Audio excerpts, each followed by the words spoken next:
Where's he going to find 10 billion quid from? He's not got it stuck down the back of the sofa, has he? OK, so he's spoken about leaning particularly into savings, which I think is quite achievable. So he found £1 billion, for example, to support the Ukraine recently. He accepts that there will have to be some tough choices made across government, but I think he's demonstrated in the past that he's quite capable of doing those kind of things. There's also the increased profits levy that has already been applied to the oil and gas sector. A windfall tax. That's the windfall tax, yeah? Well, yes, that's the windfall tax that is already in place. OK, but the reason I raise it is, of course, with prices now going up even higher than was anticipated at the time that tax was brought in, that can be expected to raise more money than expected. You mentioned windfall taxes there. I mean, Rishi has not said that he would definitely go for a further windfall tax. This would be on those electricity generating companies that are making these supernormal profits. My personal view is that we probably should. I think where you have a market in which some external shock delivers a huge increase in profits for some of these businesses, whilst millions struggle as a consequence, it's right to intervene. But that will be a decision for him, and I think he'll probably make those decisions at the time that we know exactly where this energy cap is going to land.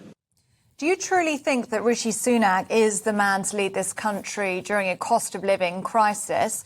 Bearing in mind, this is a man pictured wearing a £3,500 suit, and he's worth £730 million. He's actually worth more than the Queen. Well, irrespective of what he may or may not be worth or what shoes he chooses to wear, I think the important thing is what's he going to be like in a crisis and how's he going to get us through that. Now, we saw him in action, obviously, through the pandemic. He came forward with a very bold, imaginative solution to protecting jobs, the furlough scheme, which the IMF praised as world-class.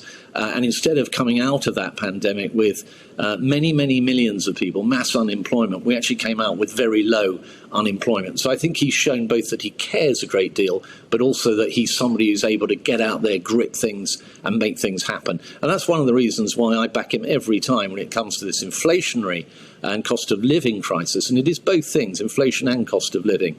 He's the one that's got the plans. Lizzie's plan on unfunded tax cuts, I'm afraid, will just fuel inflation. I say that as the chair of the Treasury Select Committee. We look at these things in great detail. And if inflation goes up still further, I'm afraid interest rates will go up in turn. That will put people's mortgage costs up, it will increase the costs of running businesses, etc., and it will damage the economy. So we've got to do things in the right way. We've got to get inflation down first, then get growth going at the same time, and then come on to things like funded tax cuts.